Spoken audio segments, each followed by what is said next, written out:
again, I will say this because a lot of people do miss this point. Listen, the middle class doesn't understand the burden of the upper class because they ain't never had that much money. Yeah, I said it. You don't know how it feels to be extra rich and you get extra taxes because you make a lot of money. You don't know how it feels to be penalized to have so much money. Good afternoon, good night, and welcome to the early morning hustle show where I'm here to test your patience and your intelligence. So let's tap in. All right, y'all, we just gonna stay here. So, first things first, I'm gonna just give y'all an update on Donald Trump based off these notes. So, September 10th is the first debate between Kamala Harris and Donald Trump. It's pretty quiet right now, and it has been for a while. JD Vance says he does not take back what he said about hairless cat ladies, but about cat ladies.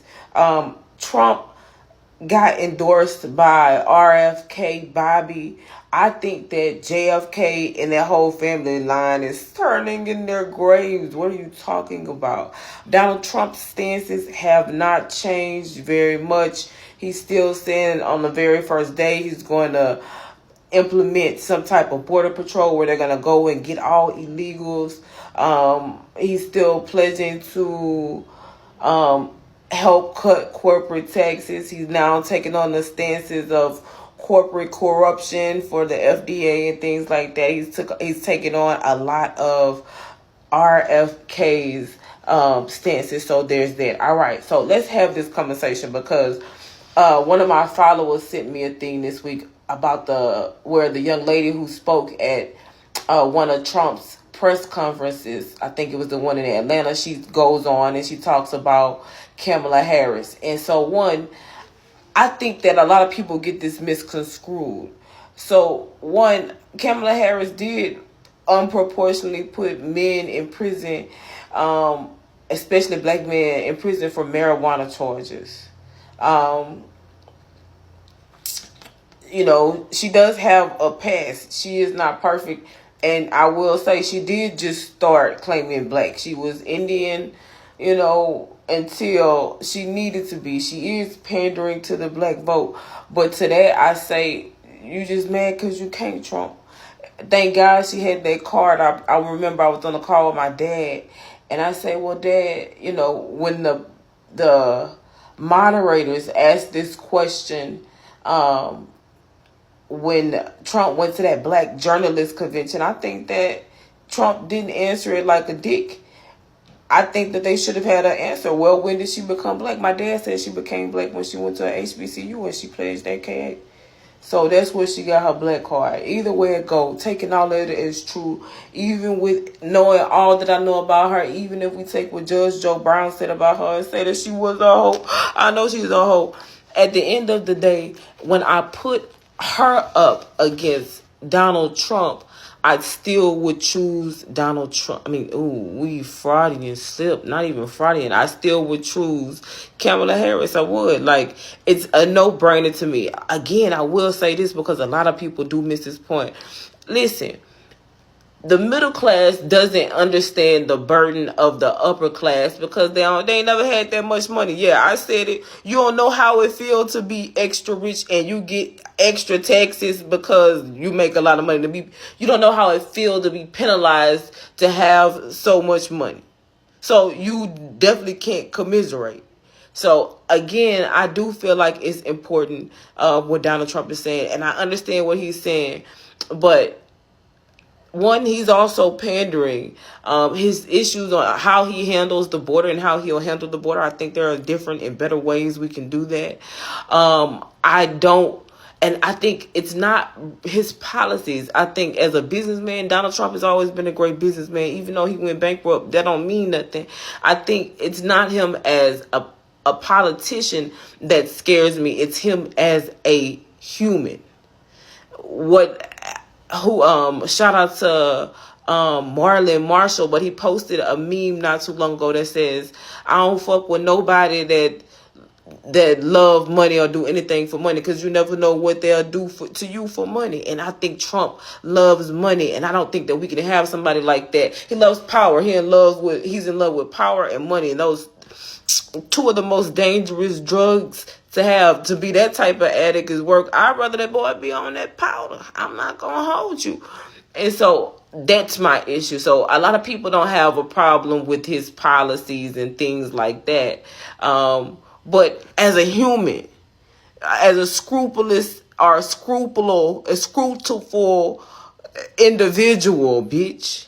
And so Plies and Charlamagne the God was arguing over this as well. They were arguing over the idea of, Charlamagne the God says that the political, like, politics is all about people proving themselves, and that Kamala needs to explain herself and her policies.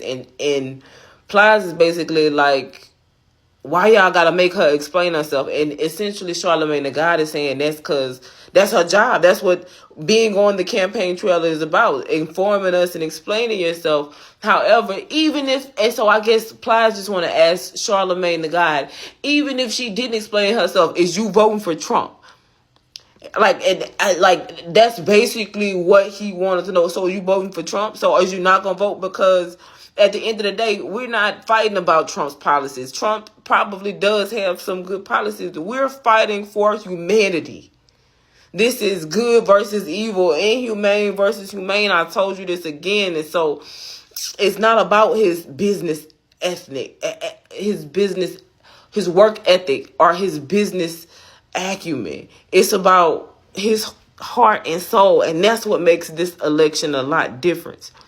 Yeah, Kamala might have done all of that stuff, but at this point, I don't really give a fuck, because it's either her or the Antichrist. And she might be the Antichrist as well, but at least we could say we didn't know. But to informally choose eternal damnation, that man say, if you choose him, you will never have to vote again. We're going into a king, and then you're going to be mad. But again, that nigga do be lying, because let's talk about how, who was it? Mexico was supposed to pay for that wall, and now he blaming the border czar. You understand? So there's that. So that's what I want to talk to y'all about on Politically Incorrect. What else is here? All right, we're gonna talk about Alex Earl, but this guy behind me, him, this is just my sticker. So one, let's talk about Sexy Red, because I don't have a snip of her, but Sexy Red and her lip gloss.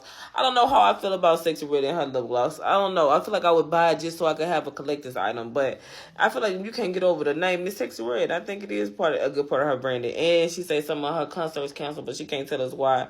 I don't know. I like Sexy Red. I'm actually a huge Sexy Red fan, so not too much on my girl. All right, Alex Earl. So what she did was she trademarked her racist epithets, and this was actually quite brilliant, because this way she controls them.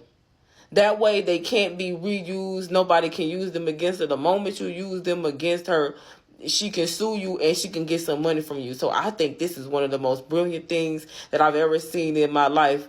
And I don't think that she did it for the purpose of maintaining or getting money, but she can penalize anybody who uses her slurs against her, that uses her past against her, and I think that's kind of brilliant.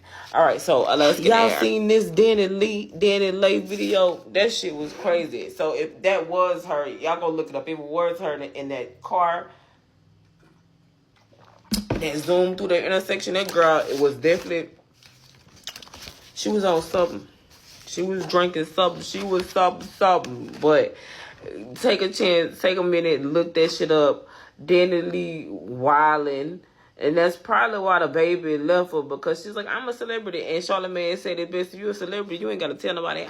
And they looked her up and she was a singer. But anyways, that shit was crazy. Y'all heard about the girl who got her wedding dress stolen? So this the dress that she made. She say she sent it to the little bitch. She mailed it to her without her having paid the down payment, and then the girl like ghosted her, bruh. Man, I wish I had a button. That bitch dress will fall apart as soon as she put it on. This dress will self-destruct without deposit in 5 minutes. We need to get you a self-destruct button, but I just want to know if you know about that. And really quickly, because I don't have that clip, but the Alaskan Air, the guy who tried to take down an Alaskan airplane because he was on shrooms. All right, real quick. Chaser. So Mercury is direct tomorrow. So communication, things should be lightening up, money should be lightening up, especially with relationships. You probably seeing things clearer, you probably have a clearer mind about things. And so Virgo is all about the plan and the details. So use this time to plan, take action, because Virgo is definitely a go-getter. Pay attention to the details and go get it. So that was a quick little chart chaser. Happy manifestation.